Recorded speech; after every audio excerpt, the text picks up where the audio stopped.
जय हिंद दोस्तों, बहुत बहुत स्वागत है आप सभी लोगों का राजर्षि क्लासेस पर। मैं प्रिया आज आपके साथ भारतीय शिक्षा का इतिहास, history of Indian education paper में आया हुआ एक क्वेश्चन जो है आज हम आपके साथ डिस्कस करने वाले हैं। ये प्रश्न मूलतः जो है आपकी जो चौथी इकाई है आपके भारतीय शिक्षा के इतिहास की उससे संबंधित है। पेपर में 2 बार ये पेपर में आज तक आया हुआ है। MGKVP में अगर आप दे रहे हैं या उससे एफिलेटेड कोई भी कॉलेज है तो आप पेपर उठाकर देख सकते हैं, उसके पेपर में मूल्य शिक्षा से संबंधित प्रश्न आया हुआ है। तो चलिए डिस्कस करते हैं। एक बेसिक से हम यहाँ कवर करेंगे कि भाई मूल्य शिक्षा क्या होता है, क्या क्या उसके जो है फॉर्म्स होते हैं, सभी चीज़ों को यहाँ पर अच्छे तरीके से हम समझते हुए चलेंगे। पर उसके पहले अगर आप पहली बार हमारे चैनल पर इस वीडियो को देख रहे हैं या पहली बार विजिट कर रहे हैं तो जल्दी से चैनल को सब्सक्राइब कर लें और बगल में बेल आइकन है उसको प्रेस कर दें और वीडियो को लाइक कर दें और फिर धीरे से पूरे कंसंट्रेशन के साथ लास्ट तक वीडियो को ध्यान से देखें और समझें। देखिए जो प्रश्न है वो आपका है, मूल्य शिक्षा से आप क्या समझते हैं। तो इसमें हम सबसे पहले मूल्य शिक्षा के बारे में पूरा एक भूमिका आपका बनाएंगे कि मूल्य शिक्षा क्या होता है, इसके उद्देश्यों एवं पाठ्यक्रम। तो देखिए प्रश्न में जो चीज़ें पूछी हैं हम उसके अकॉर्डिंग ही आंसर को बिल्डअप करेंगे। एक क्वेश्चन है आपका एम, उद्देश्य पूछा, ऑब्जेक्टिव, और दूसरे में उसका करिकुलम के बारे में पूछा है। एक क्वेश्चन और जो दूसरे साल में आया है, एक ये आपका 2022 का है और एक जो है दूसरे में है, दूसरे साल का। मैंने previous year unit wise paper analysis कराया हुआ है, आपने नहीं देखा है तो आप वहाँ से भी देखकर पता कर सकते हैं कि भाई कौन कौन सा इम्पोर्टेंट क्वेश्चन है। भारतीय शिक्षा व्यवस्था में आप इसे कैसे समाहित करेंगे, ये आपका एक और प्रश्न जो स्लैश मैंने लगाया है वहाँ पर भी एज इट इज़ इसका फर्स्ट पार्ट यही था कि मूल्य शिक्षा क्या है और भारतीय शिक्षा व्यवस्था में आप इसको कैसे जो है मिलाएंगे, कैसे समाहित करेंगे। तो सबसे पहले मूल्य शिक्षा क्या होती है। तो मूल्य शिक्षा, जिसको हम वैल्यू एजुकेशन इंग्लिश में कहते हैं, मूल्य शिक्षा से तात्पर्य बालक में मानवता, देश प्रेम व दूसरों के लिए कल्याण इत्यादि अनेक अच्छी भावनाओं का विकास करना है।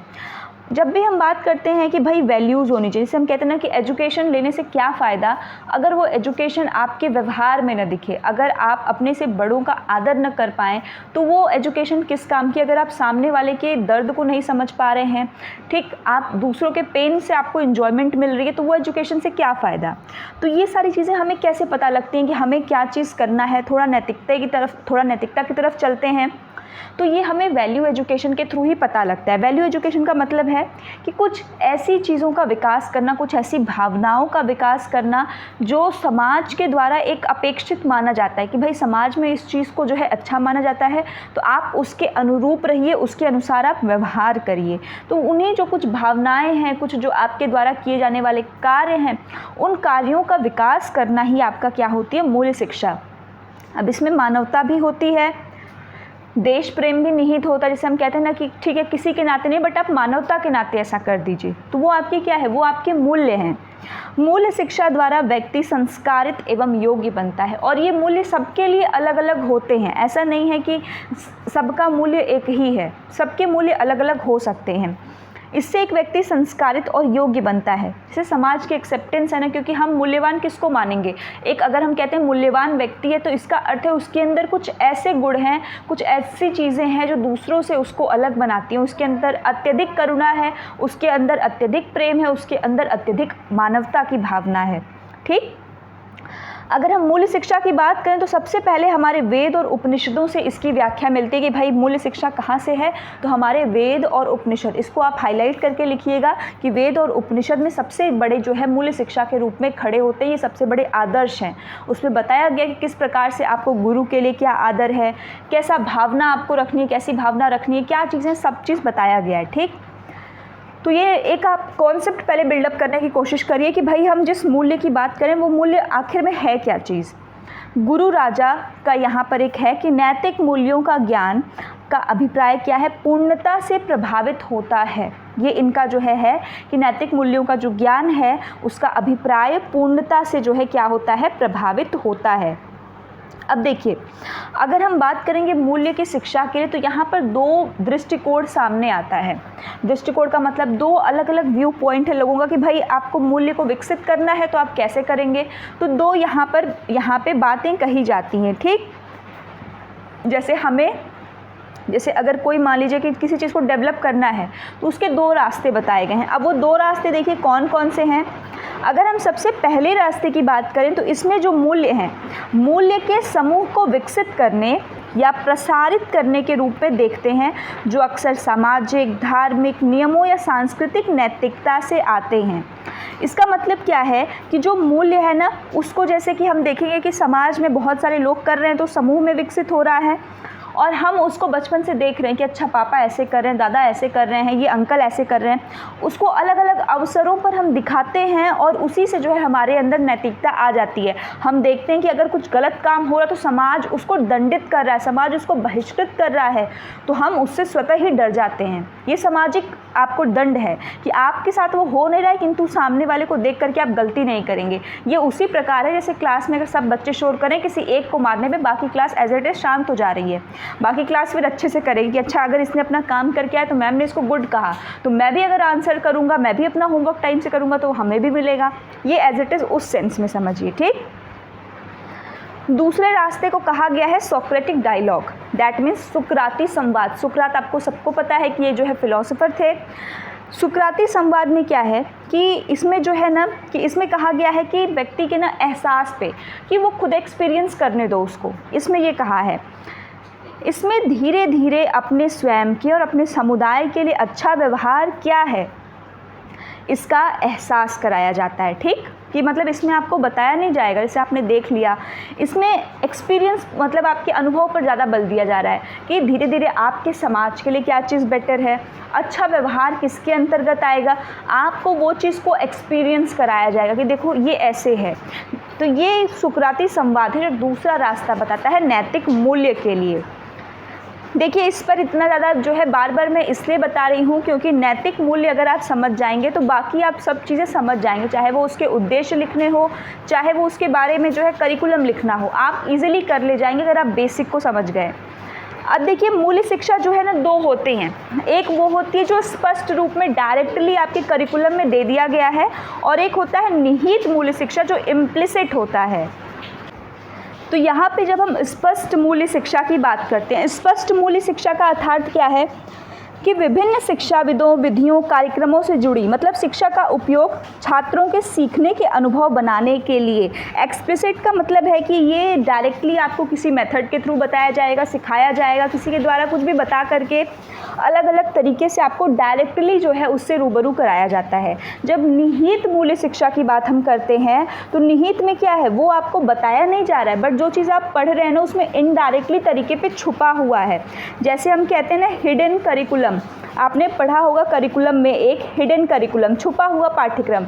ठीक उसी की तरह कि जैसे आपके करिकुलम में, आपके पाठ्यक्रम में वो चीज़ दिया नहीं है, बट जो स्टोरी है at the end of story आपको समझ में आएगा कि कुछ ना कुछ उसमें वैल्यू की बात कर रही है, ठीक, जिसके बेस पे वो स्टोरी को बिल्ड किया गया है।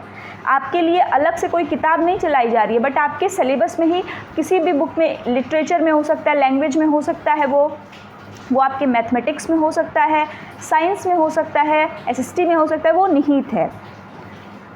ठीक, तो ये मूल्य शिक्षा थे, कितने हम उसमें दे सकते हैं। अब आते हैं इसके उद्देश्यों के ऊपर कि भाई ऑब्जेक्टिव्स क्या होते हैं आपके वैल्यू एजुकेशन के।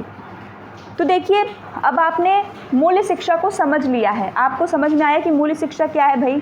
अब खुद से सोचिए कि हम मूल्य शिक्षा को कैसे कैसे मतलब क्या उद्देश्य है, क्या सोचकर हम इसको बनाएंगे। तो आप बस एक चीज़ याद रखिए कि अगर आपके शिक्षा में, अगर आपकी या किसी बच्चे के एजुकेशन में अगर वैल्यू न हो, अगर उसकी शिक्षा में वैल्यू एजुकेशन की बात न की जाए तो वो एजुकेशन कैसी होगी। बेसिकली जैसे मैंने स्टार्टिंग में ही कहा ना, इसकी सबसे बड़ी नेसेसिटी क्यों है, क्योंकि हम ह्यूमंस हैं, एक दूसरे के ऊपर डिपेंडेंट रहना वो है, वो डिपेंडेंसी रहेगी ही रहेगी।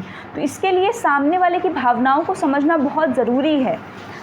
तो वो कैसे आएगी, वो जब आपके अंदर वैल्यूज़ होंगे, वो वैल्यूज़ बचपन से ही आपके अंदर उसको निहित करना होता है। ठीक, अब वो निहित करने के अलग अलग तरीके हो सकते हैं, जैसे दो रास्ते मैंने बताए, दोनों तरीके से आप कर सकते हैं। तीसरा भी आप अपने से निकाल सकते हैं, खोज सकते हैं, कोई दिक्कत नहीं। तो अब आप सोचिए कि क्या उद्देश्य हैं इसके। तो सबसे पहला तो इस बच्चे के क्या करने के लिए, होलिस्टिक डेवलपमेंट करने के लिए, बच्चे सभी डायमेंशन में सोच सकें, सभी डायमेंशन से समाज को देख सकें। ठीक, इसके बाद नेक्स्ट जो हम देखेंगे वो क्या देखेंगे कि बच्चों के अंदर अवेयरनेस के लिए, क्योंकि वो सोसाइटी के हर एक पार्ट से मिल पाएँ, सोसाइटी उनके साथ घुल मिल पाए, कॉपरेशन के लिए, एक अच्छी और बेहतर सोसाइटी का निर्माण करने के लिए, यही सब तो ऑब्जेक्टिव होंगे ना। बच्चे को डिसिप्लिन में लाने के लिए, बच्चे को एक बेहतर ग्रोथ प्रोवाइड करने के लिए, वो सामने वाले के प्रॉब्लम्स को समझ सके, इसके लिए दीज आर द ऑब्जेक्टिव्स। अब देखिए पढ़ते हैं, मानव के विभिन्न अंगों में सुधार के लिए शुरू होता है। वैल्यू एजुकेशन स्टार्ट ही इसीलिए होता है to improve the integral growth of human being. ठीक है, नेक्स्ट है आपका अस्थाई जीवन शैली, सस्टेनेबल लाइफस्टाइल के प्रति दृष्टिकोण और सुधार। अब ये सस्टेनेबल लाइफस्टाइल क्या है? जैसे मान लीजिए कि अगर आप एक बैलेंस में चल रहे हैं ना, तो आप अपनी लाइफ को लंबी दूरी तक ले जा सकते हैं। जैसे कि आप अगर हैं तो आपके प्रति जो जिम्मेदारी होती है एज अ पर्सन, हम किसी की भी बात करें, XYZ कोई भी पर्सन है, तो वो पर्सन की जिम्मेदारी सबके तरफ होती है। अब वो चाहे उसके पेरेंट्स हो, चाहे उसकी खुद की फैमिली हो, वाइफ हो, बच्चे हो, या फिर सोसाइटी हो, या फिर उसके रिलेटिव्स हो, या फिर कोई भी हो जो उससे रिलेटेड है, जिससे उस पर्सन का इन्वायरमेंट है, उसका इन्वायरमेंट हो, नेचर हो, हर एक चीज़ उसका दायित्व है, उसका रिलीजन हो, हर एक चीज़ के प्रति उसका दायित्व है। उस दायित्व को बैलेंस करने के लिए उसको ज़रूरत पड़ती है वैल्यूज़ की। इन वैल्यूज़ के माध्यम से ना ये इन सब में क्या कर पाता है, सस्टेनेबल डेवलपमेंट का कॉन्सेप्ट ले आ पाता है कि भाई सब चीज़ को हमको बैलेंस करके चलना है। और वो बैलेंस कब होगा? जब सभी चीज़ों में कॉपरेशन होगा, जब सभी चीज़ों में कुछ ना कुछ मिलने वाले कंटेंट होगा। तो वो कंटेंट क्या सिखाता है? वैल्यू एजुकेशन के थ्रू। हमारे राष्ट्रीय इतिहास के बारे में जागरूकता बढ़ाने के लिए सांस्कृतिक विरासत, संवैधानिक अधिकार, राष्ट्रीय एकीकरण, सामुदायिक विकास और पर्यावरण। जब हम इंडियन वैल्यूज़ की बात करते हैं भाई, क्योंकि आपसे भारतीय मूल्य की ही बात कर रहा है, तो भारतीय मूल्य में वो भी चीज़ें आती हैं जो आपके कल्चर में हैं। अगर आपको यही नहीं पता होगा कि आपका रूट है क्या, आप किस कल्चर से हैं, आपके देश की क्या सांस्कृतिक विरासत है, तब तक हम कुछ नहीं कर सकते। तो ये जो वैल्यू है, जब ये आएगा ना कि भाई हम भी एक ही देश में हैं, हमारे देश में मानवता अधिक है, हम लोग अधिक जो है इस विचारधारा से हैं, तो इससे राष्ट्रीय एकीकरण में जो है बहुत वृद्धि होती है, सामुदायिक विकास होता है, सबका विकास होता है और हर एक चीज़ सही से होती है। मूल्यों और उनके महत्व और भूमिका के बारे में जागरूकता पैदा भी करना और उसको आगे भी बढ़ाना, विकसित करना, दोनों चीज़ें ज़रूरी है। एक तो उसको बताना भी कि वैल्यूज़ भी कोई चीज़ होती है जिसको आपको अपने अंदर करना है और उन वैल्यूज़ को आगे ट्रांसफ़र भी करना है। ठीक, विभिन्न जीवित, गैर जीवित जीवों और पर्यावरण के साथ उनकी अंतरक्रिया को जानने के लिए भी हमारे लिए भारतीय मूल्य को जानना बहुत ज़रूरी है, या मूल्य शिक्षा को जानना बहुत ज़रूरी है। अच्छा, ये जो यहाँ पर मैंने लिखा है ना, ये मुझे बाद में मिला था और ये काफ़ी मुझे वैलिड लगा कि बहुत अच्छा है और टू द पॉइंट लिखा है मैंने। इसको आप अपने आंसर के ना एकदम स्टार्टिंग में लिखिएगा कि जैसे वैल्यू है, ये किस वर्ड से आया है, कुछ एक डेफिनेशन काफ़ी सही है ये। जैसे देखिए value comes from a Latin word, ये एक लैटिन शब्द वैलेरी से आया है। कहाँ से आया है? वैलेरी, जिसका मतलब होता है प्रभावशाली, तेजस्वी और उत्साही। क्लियर? वैल्यू कहाँ से आया? जैसे आपसे पूछे व्हाट इज़ वैल्यू एजुकेशन, तो बिफोर जब तक आप वैल्यू एजुकेशन की एक डेफिनेशन दें, आप बताइए कि जो वैल्यू शब्द आया है ये कहाँ से आया? लैटिन वर्ड वैलेरी से आया, जिसका मतलब होता है प्रभावशाली, तेजस्वी, उत्साही। और मूल्य जो हिंदी में कहते हैं, तो इसका मतलब है कि उस वस्तु के गुण या योग्यता जिसे हम अच्छा समझते हैं। क्लियर? तो मूल्य क्या होता है? पहले मूल्य को बताया आपने, अब उसके बाद शिक्षा को बताएंगे। तो मूल्य क्या है कि उस वस्तु के गुण, अब वो गुण है, योग्यता है जिसे कि हम अच्छा समझते हैं। हम कौन? हमारा समाज। अगर मान लीजिए समाज में चोरी अच्छा समझा जाता तो हम चोरी करते भाई, हो सकता है ना। जैसे कि अगर हम जो है ईमानदारी को अच्छा मानते हैं, अगर कोई ऐसा समाज है जिसमें कहा जाए कि भाई जितना चोरी करो उतना अच्छे हो, तो समाज वैसा होता, निश्चित होता। तो वो कुछ ऐसे मूल्य, कुछ ऐसे गुण, कुछ ऐसी योग्यताएं जो समाज द्वारा कही गई हैं कि भाई ये चीज़ सही है, तो वो हमारे मूल्य हैं जिसको कि हम लोग अच्छा समझ रहे हैं। उदाहरण भी बहुत ये इम्पॉर्टेंट है, इसको याद रख लेंगे तो आपको काम भी आएगा। स्टार्टिंग में भी मैंने कुछ लिखा था, मानवता, देश प्रेम, ये भी आप लिख सकते हैं। प्रेम, कृपा, ईमानदारी, सादगी, संतोष, शांति। जैसे अगर किसी व्यक्ति के अंदर हम कोई चीज़ दिया तो हम कितने खुश होते हैं कि यार ये आदमी बहुत शांति वाला आदमी है, इसके अंदर काफ़ी संतोष है। ठीक, ये बहुत ईमानदार है, ये काफ़ी सादगी प्रिय इंसान है। तो ये सब क्या है, ये उसकी वैल्यूज़ को हम बता रहे हैं कि अच्छा ये चीज़ अच्छी है। अब आलपोर्ट ने एक डेफिनेशन दी है, एक ऐसा विश्वास या आस्था, मतलब वैल्यूज़ क्या हैं, एक आपका ट्रस्ट, एक आपका बिलीफ जिसके अनुसार कार्य करने को व्यक्ति बेहतर या श्रेय समझता है, कि अगर व्यक्ति ने उसके अकॉर्डिंग काम किया तो व्यक्ति अच्छा है, व्यक्ति बेहतर है। किसका कहना है, आलपोर्ट का। क्लियर है? तो इसको आप स्टार्टिंग वाले पैराग्राफ में ज़रूर इंक्लूड करिएगा, ये आपके आंसर को काफ़ी इफ़ेक्टिव बनाएगा। Let's come to the next, महत्व, इम्पॉर्टेंस ऑफ वैल्यू। इसको भी आप जो है यूज़ कर सकते हैं, काफ़ी अच्छा है। यहाँ पे मैंने 2 कोटेशन आपको आयोग का लिया है। जैसे मान लीजिए आपसे पूछते क्या ज़रूरत है वैल्यूज़ की, नीड क्या है, इम्पोर्टेंस क्या है। अगर आप एग्ज़ाम में भूल जाते हैं, आपको नहीं याद आता है कि भाई हम क्या पढ़ के आए थे, अब आपको उस टाइम पे जैसे आपको 2 आयोग तो आपने पढ़े हुए हैं, तो वहाँ आप लिख सकते हैं कि राधा कृष्णन ने भी और कोठारी आयोग, राधा कृष्णन जो आज़ादी के तुरंत बाद आया था और कोठारी आयोग जो 1964 के टाइम में आया था, दोनों लोगों ने मूल्य शिक्षा की बात की है। राधा कृष्णन ने कहा है कि भाई नैतिक मूल्यों के विकास पर बल देने को, और कोठारी आयोग ने अनिवार्य मूल्यों के बिना ज्ञान खतरनाक हो सकता है। ये उनका कोटेशन है, किसका, कोठारी आयोग का, कि भाई आप कितनी ही अच्छी शिक्षा दे लीजिए, अगर उस शिक्षा में जो है मूल्य नहीं है, ठीक, जो बेसिक आपके मूल्य, जो कंपलसरी मूल्य हैं, तो आपकी शिक्षा बहुत खतरनाक दिशा में जा रही है। और ये एक कोटेशन मैंने लिखा है, इस कोटेशन को आप चाहें तो लास्ट में या पहले भी लिख करके इसको भी आप जो है एक्सप्लेन कर सकते हैं, इन केस अगर आपके पास आंसर कंटेंट की कमी है। अदरवाइज इसमें मैं आपको काफ़ी एनफ कंटेंट प्रोवाइड कर रही हूँ। आपको पेजेस तो अब लिमिटेड मिलते हैं, तो इसमें ऑलरेडी पेजेस ज़्यादा हैं, तो बिल्कुल टू द पॉइंट आप लिखने की कोशिश करिएगा। ये सब तब के लिए है जब आपको याद न आए तब। आज का बच्चा कल का नागरिक, तो आप इस पे भी इजीली आप लिख सकते हैं वैल्यू एजुकेशन को डिफाइन करने से पहले ही, कि भाई आज हम जो चीज़ सिखाएंगे वो कल का नागरिक होगा, कल को वो देश में जो है संवैधानिक पदों पर बैठेगा, वो देश में जो प्रक्रिया है, जो पूरा प्रोसेस है उसमें जाकर के बैठेगा। तो अगर उसके पास मूल्य ही नहीं होंगे तो वो देश कैसे चलाएगा, वो देश का फिर जीवन क्या होगा, आप समझ सकते हैं। ठीक, अब आते हैं मूल्यों के प्रकार। देखिए मूल्यों के प्रकार में आपको बहुत सारे लोग हैं जो कई प्रकार के 4-4, 5-5, कुछ तो 10-10 मूल्य तक दे दिए हैं। तो देखिए मूल्य कुछ आपके ऐसे नॉर्मली होते हैं जिसको मैं आपको अभी बताती हूँ, जैसे कि सामाजिक मूल्य, आर्थिक मूल्य, सांस्कृतिक मूल्य, धार्मिक मूल्य, मतलब जितने आप क्षेत्र जानते हैं ना, राजनीतिक मूल्य, सबका अपना अपना मूल्य होता ही होता है। मतलब कुछ ऐसे नॉर्म्स हैं, कुछ ऐसे बिलीव्स हैं जिनको हम सोसाइटी में क्या मान रहे हैं, अच्छा मानते हैं। ठीक, बट तो कुछ जैसे आप इस प्रकार से मूल्यों को लिखना चाहें तो लिख सकते हैं, वैसे कई सारे लोगों के द्वारा दिया गया है। बट इन सब में जो एक वैलिड पॉइंट है कि आपसे क्वेश्चन के अकॉर्डिंग क्या पूछा गया है। क्वेश्चन में कभी भी मूल्यों के प्रकार पर इतनी चर्चा या विशेष जोर नहीं दिया गया है। फिर भी मैं यहाँ पर आपको बता दे रही हूँ कि जैसे मूल्य जो मेनली माने जाते हैं वो 2 माने गए हैं, एक शाश्वत मूल्य और एक लौकिक मूल्य। बाकी जितना हम पढ़ते हैं ना वो इन्हीं के अंतर्गत आ जाता है। अब लोगों ने उसको अलग अलग जो है बांट करके किया है, तो हम इन्हीं दोनों मूल्यों को समझेंगे। सबसे पहला है शाश्वत मूल्य। क्या होता है शाश्वत? शाश्वत का मतलब होता है जो परम होता है, जिसको कभी ख़त्म नहीं हो। इसको दूसरी भाषा में कहें तो अपरिवर्तनीय, that can not be change, जिसको आप बदल नहीं सकते, वो शाश्वत है।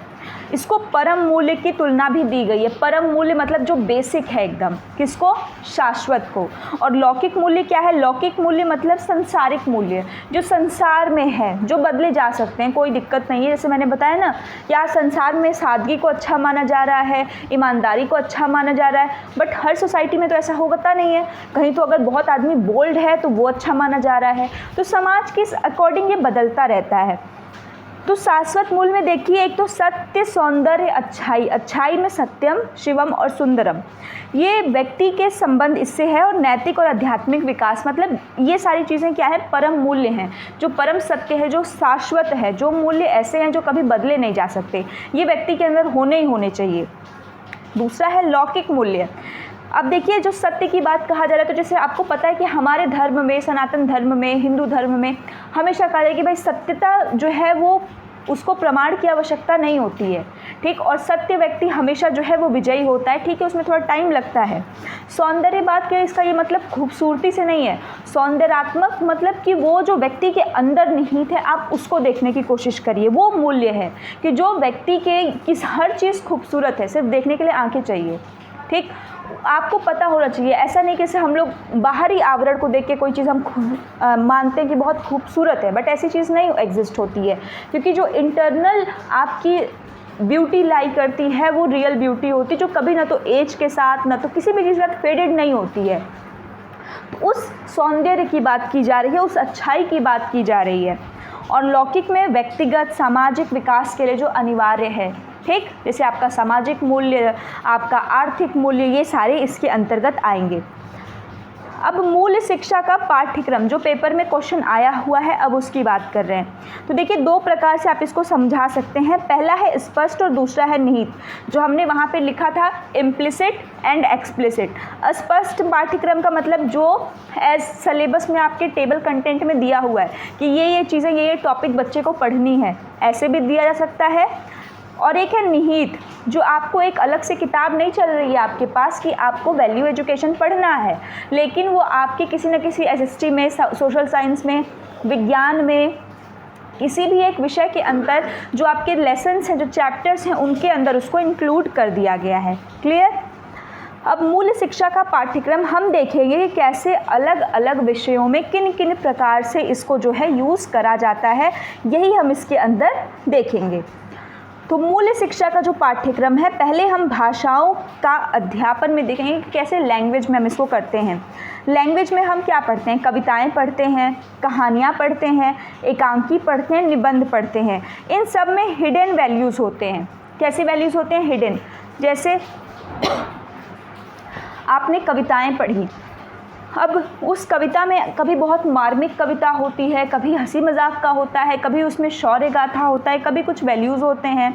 तो ये जो कहानियाँ पढ़ते हैं, जैसे आपने ईदगाह पढ़ा होगा, सब ने पढ़ा होगा, क्या आपको उससे जो है सीख मिलती है? टीचर पूछेंगी बाद में, लास्ट में बताती भी हैं क्या वैल्यूज़ उससे निकले, कैसे हम मानते हैं कि एक अच्छा बच्चा होता है, कैसे मानेंगे एक अच्छा परिवार है। ऐसे अलग अलग चीज़ें हैं जो हम उन चैप्टर के माध्यम से पढ़ते हैं।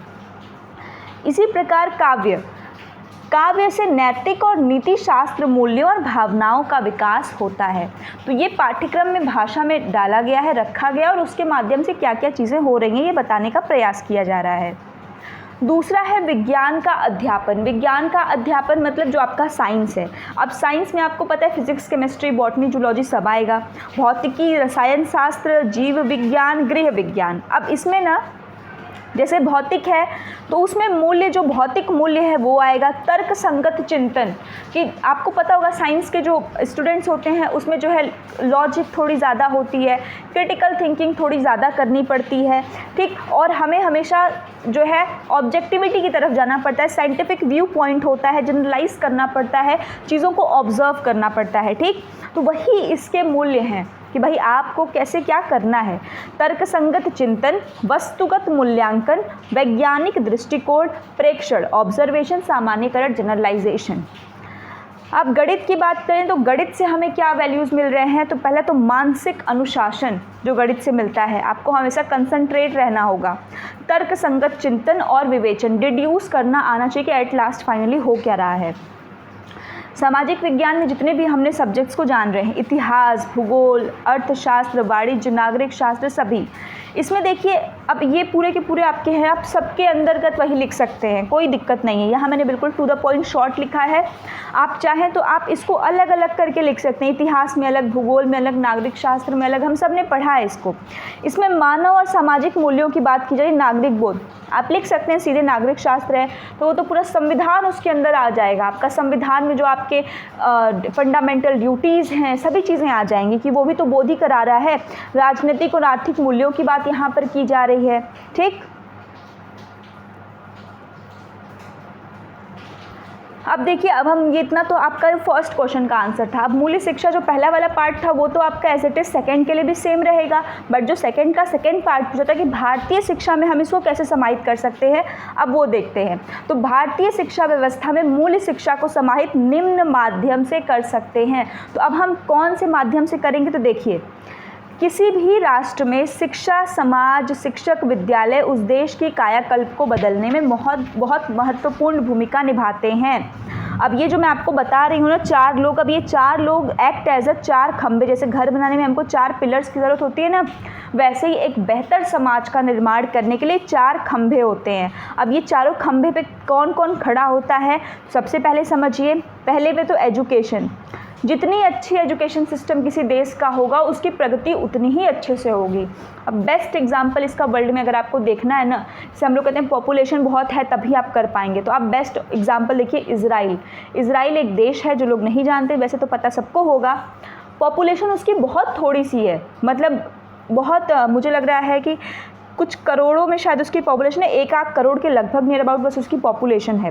बट एजुकेशन में वहाँ यहूदी लोग रहते हैं, बट एजुकेशन सेक्टर में उन लोगों ने इतनी तरक्की की है कि आज के डेट में टेक्नोलॉजी, आपने देखा होगा कि जो उनका जो युद्ध हो रहा था उस टाइम गाजा पट्टी पे, तो वहाँ पे उन्होंने बिल्कुल डोम अपना प्रिपेयर कर लिया था, आयरन डोम, जिससे कि कोई मिसाइल नहीं आ पाई थी।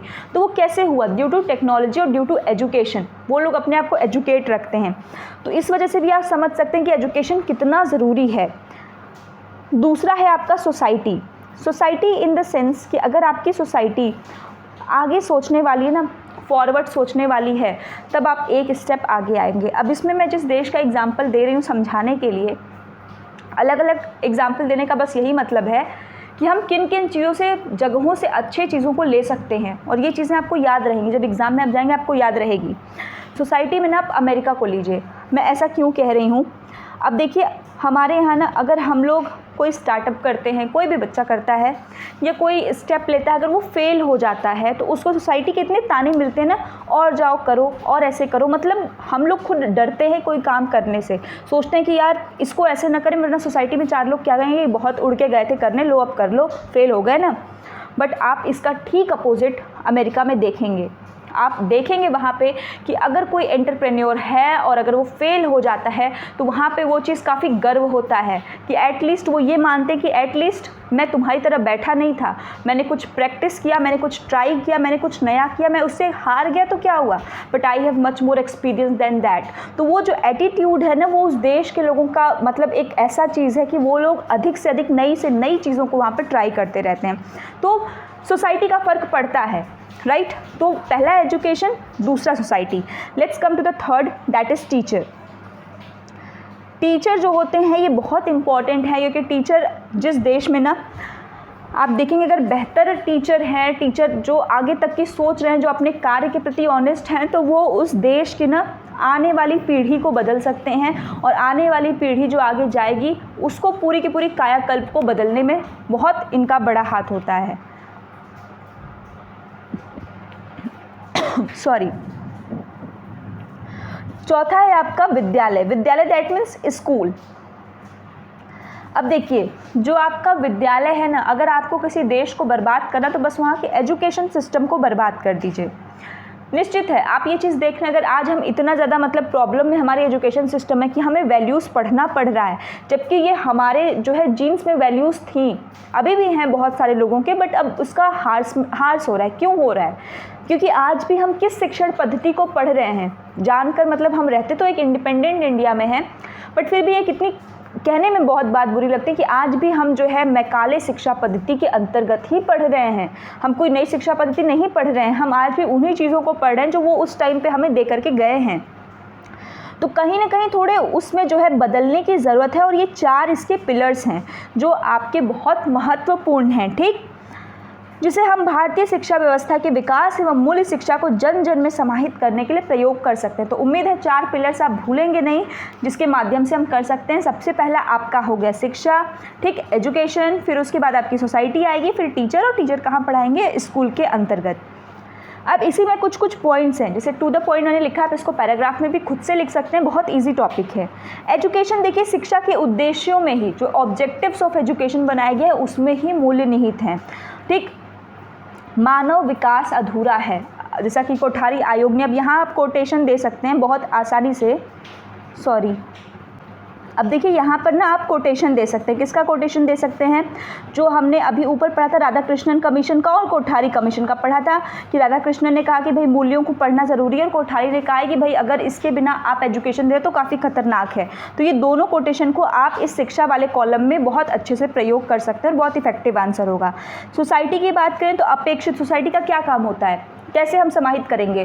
तो सोसाइटी उस मूल्य के लिए एक अच्छा वातावरण तैयार करेगी, ईमानदारी, सादगी, काइंडनेस उसके कार्यों में दिखाएगी, दैट मीन्स बिहेवियर में दिखाएगी, सकारात्मक अभिवृत्ति और संवेगों का निर्माण करेगी, संपूर्ण आज़ादी देगी जो बच्चा है किस चीज़ में, कि वो जो उसके वैल्यूज़ हैं उसका ग्रोथ हो सके और उनको जो बिहेवियर में वो देख रहा है ना उसको अपना एक्सपीरियंस बनाए। उसके निर्माण के दौरान में उसको कंप्लीट फ्रीडम दिया जाएगा, उसको रोका नहीं जाएगा। ठीक, जो परंपरा है, जो कहानियाँ हैं, जो आपके माइथोलॉजिकल स्टोरीज़ होते हैं, जो पौराणिक कथाएं होती हैं, उनका योगदान और उनका आज के समय में क्या प्रासंगिकता, आप देख सकते हैं रामायण, जिससे हम कई तरह की सीख ले सकते हैं।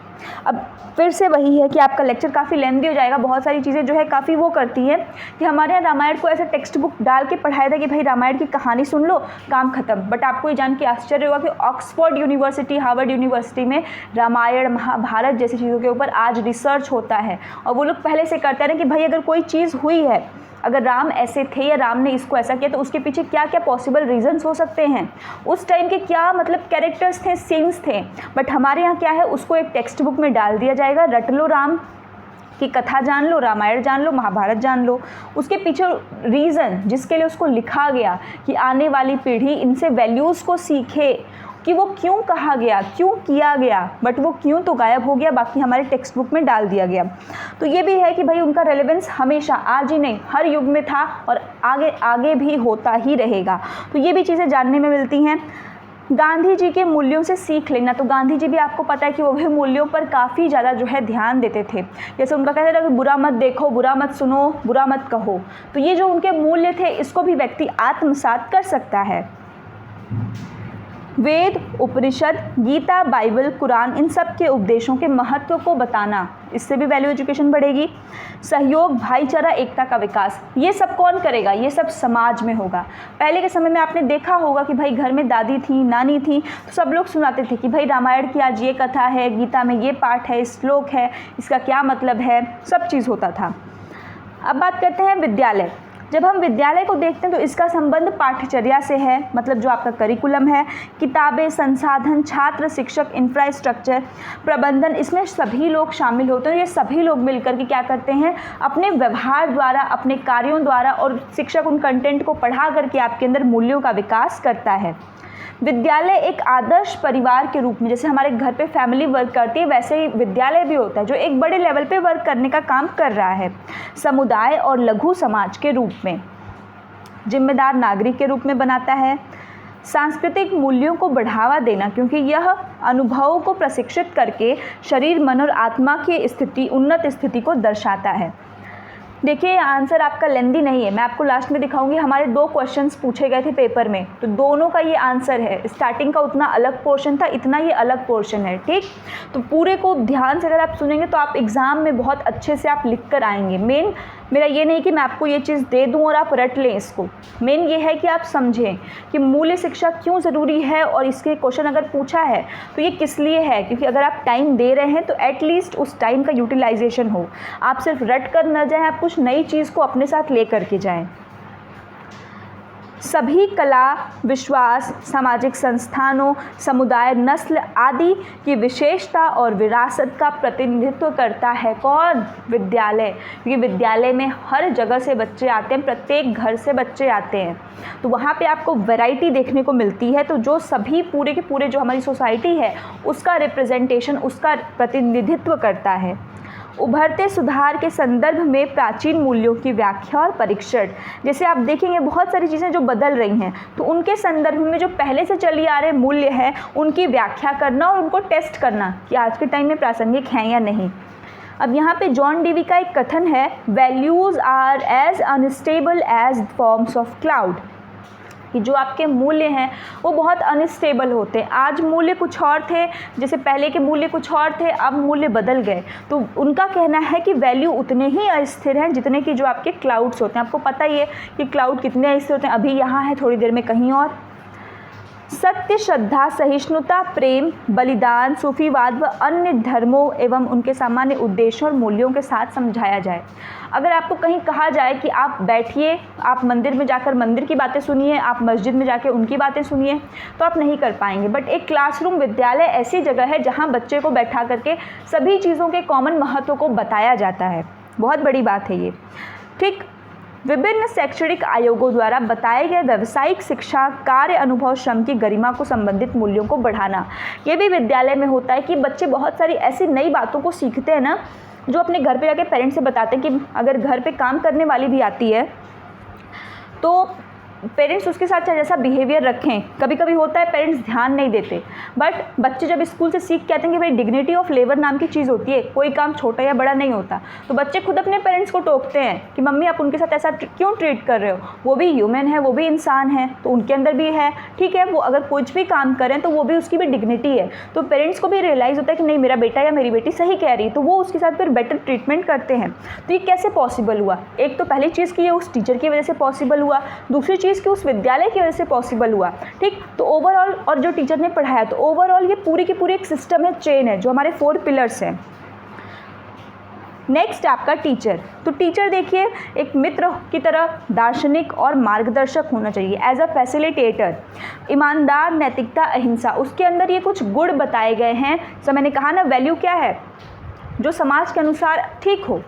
तो जो शिक्षक के गुण बताए गए हैं, अगर वो गुण एक शिक्षक के अंतर्गत दिखाई देते हैं कि भाई शिक्षक में ये है, तो वो शिक्षक अच्छा है। क्योंकि बच्चे क्या है कि एक शिक्षक को अपना रोल मॉडल मानते हैं, आदर्श मानते हैं।